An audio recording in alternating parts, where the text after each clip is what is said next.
Begin with the ongoing controversy over the Jeffrey Epstein files. When asked about the convicted sex offender, President Trump continues to divert attention to other topics. He took to social media, writing, quote, "We had the greatest 6 months of any president in the history of our country, and all the fake news wants to talk about is the Jeffrey Epstein hoax," end quote. CBS News correspondent Natalie Brand is at the White House with more on what's really happening. Natalie, why is President Trump now making allegations against former President Barack Obama?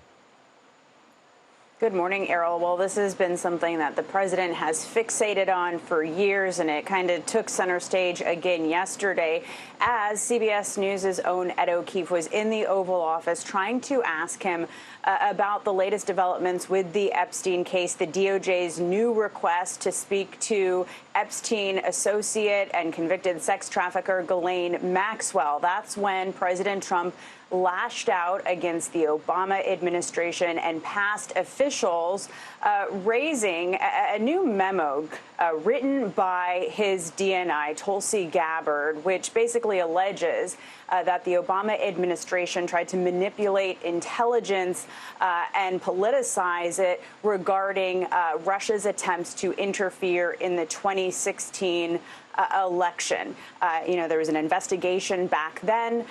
She's trying to call into question and basically argue that that intelligence back then was aimed at undermining the Trump presidency. Well, yesterday in the Oval Office, President Trump even suggested that the DOJ should go after former President Obama and past administration officials. Take a listen. It's sort of a witch hunt. Just a continuation of the witch hunt. The witch hunt that you should be talking about is they caught President Obama absolutely cold. It's there. He's guilty. This was treason. This was every word you can think of. They tried to steal the election. Now, former President Obama's office did issue a statement saying these bizarre allegations are ridiculous and a weak attempt at distraction.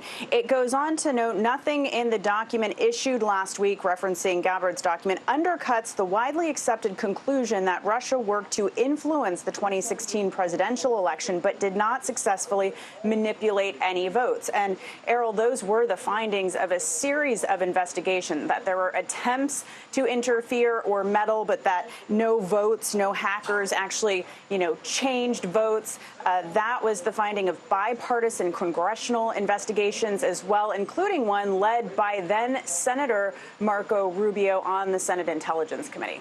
A very important fact to remind everyone.